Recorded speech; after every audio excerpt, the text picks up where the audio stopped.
How you doing, Pete? It's my pleasure to be here with Henry Hill. It's my pleasure that you invited me. Thank you very much. Let's just tell me a little bit about your background growing up, Henry. My background growing up. Is that what you call it? Where were you born? I was born in Manhattan, raised in Brooklyn. I took the wrong Y in the road, Yeah. because I come from a nice Irish Catholic family, Italian Irish family. And I just took the wrong road. My mother used to tell me, she was Sicilian, she was born in Sicily. And I used to, she used to tell me, your eyes are bigger than your stomach, Henry. She told me, even when I was that big, but I always hung out with my mother in the kitchen, and because I had to, I come from a family of 8, you know what I mean? And the only way I get close to Mom was, Mom, what are you doing? I'm making meatballs. Help me make the meatballs. I'm frying, frying fish or whatever she was doing. Henry, go to the store, get me this, and I was fast. And then these dudes moved in across the street. They owned the limousine and cab company, right? They used to run all the floating crab games, And I used to wash their cars.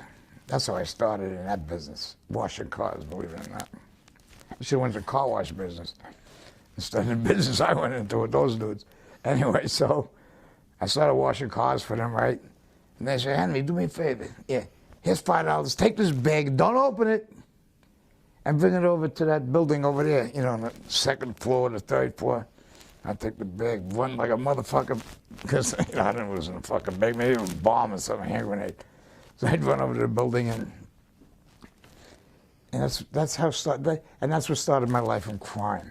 When it's a hell of a thing to say, but, as things escalated, from, I was about knee-high to a grasshopper at the time, and, but the money was good. I was making as much money as my father, I was, at, the time I was 12 years old, And things progressed, I was asked to do more things and, carry more bags and whatever. Dig a hole here, dig a hole. I don't know what the fuck I want a hole for,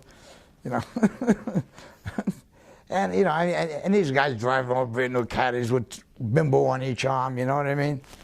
And that's intoxicating as a kid. And I thought I was poor, and I wasn't poor. I was blue-collar, middle-class American kid. But I was dyslexic and HD, whatever, all those fucking diseases that they know now, they didn't know then. They got a word for them. Yeah, whatever, very hyper, but I didn't learn shit in school. I didn't want to go to fucking school, and I didn't go to school, I used to go to school, and, even the fucking principal one day told me, I got a bad voice, right, and I can't carry a fucking tune, and my principal told me, shh, Henry, hum.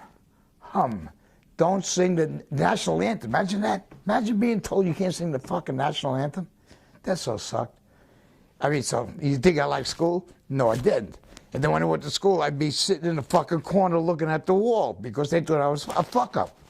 They didn't understand dyslexia, this, that, or the other, all the fucking diseases or whatever the diseases, whatever the fuck I had. It was just fucked up.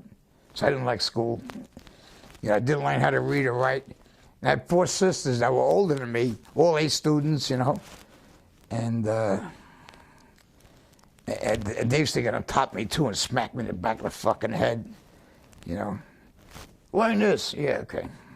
I didn't know the alphabet until I was like in my 20s. Honest to God, this is the truth. And it was fucked up growing up. But these guys gave me a lot of attaboys and a lot of money. For doing nothing. I didn't think I was doing any fucking thing wrong. Honest to God. And so that was my childhood. And I never went to high school. I barely graduated junior high. The only fucking reason is because we threatened the teacher. I was PS 214. And, they just wanted to get me the fuck out of there because I was, unable to handle it. He just said, fuck you. Go on to high school. Yeah, like I went to high school. I went to high school for about 4 days. I says, fuck this. So basically, these guys at the cab stand. And Yeah, they patted you on the head. They treated Henry good. Henry felt like something, didn't he? Exactly. You know, I mean, you know. And then I was so intoxicated by the lifestyle. Everybody driving a brand new Caddy or a Lincoln or a Chrysler, you know what I mean? And I told my dad didn't own a car. He built the subway right to Euclid Avenue. He got off it, went and bought a house, you know, and I thought I was poor, honest to God, until I, you know, met these dudes. Then I really knew I was poor. Guys walk around with fucking, you know, the fucking $100 bills in the pocket to choke a horse, diamond pinky rings the size of that, you know, and beautiful bimbos on each arm, or young ladies, whatever you want to call them. You know, it was a fucked up childhood. Then I became, then I realized, you know, when I was about 16, 17, they started asking me to do more things for them, you know what I mean? I says, fuck this shit ain't right. You know, I says, I'm getting out of this fucking business. So I went and joined the paratroopers, the Army. I said, this is a way out. I know there's a fucking way out. So I tried to get out of it, right? And my friend had just joined the Marines. Carlos, he was a prize fighter. You know, he was second to winning the Golden Gloves anyways. But he joined the Marines. So I says, fuck, I got to do better than my friend. So I says, all right. I went down to the recruiting office. You know, I said, please. I couldn't even fill out the fucking application. The recruiting officer filled it out for me. And, yeah, next thing I knew I was at Fort Dix. Then I was at Fort Benning, Georgia. Then I went to Bragg. Then I went to fucking Fort Lee, Virginia. Loved that town. And then I went back to Bragg. And, you know, did my fucking time in the, you know, in the Army, and fucked up a little bit, you know. Became a cook and baker. I don't know how to make candlesticks yet, but anyway, yeah, but anyway, it was the most fun I ever fucking had, because I never was a kid.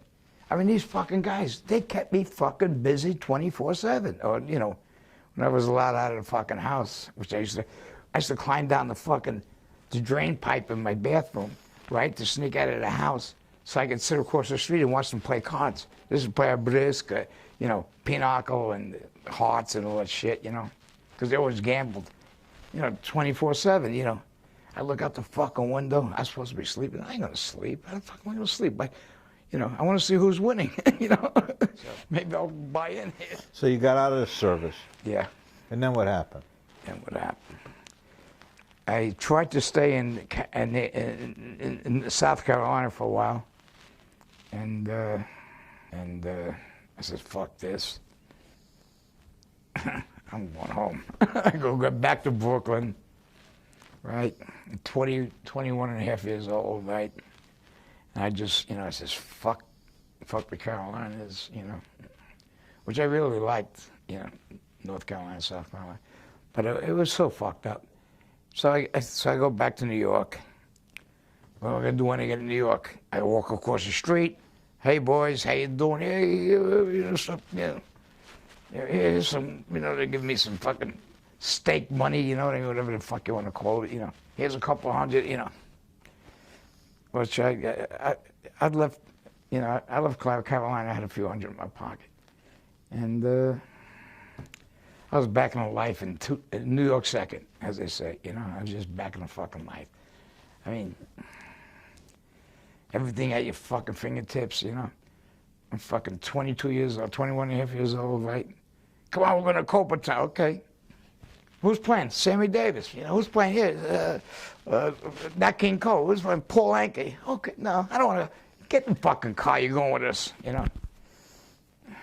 And then I met my wife, Karen. Actually, I was engaged to another Italian girl at the time. And her mother was a bookmaker. It's so fucked up. You know, and... Let me ask you, your mother's Sicilian? Yeah, my mother was born in Sicily. Was born in Sicily. Yeah. Your father was Irish. Born in Ireland. So strong Catholic background, no matter how you cut it. I was an altar boy, believe it or not. No, I believe it. I believe it. And the cab stand, what family was that affiliated with? Lucchese's. That was filled with Lucchese. Yeah. But look, you know what? All the people from Murder Inc. used to come there, which, you know, Lucchese's actually controlled Murder Inc. You know, Rosie's candy store. How many times on North Avenue? How many times I went there with Paulie? You know, Paulie liked me like a son. In fact, he liked me better than he liked a couple of his sons. He had 3 sons. And, I mean, and these guys, fuck, you know.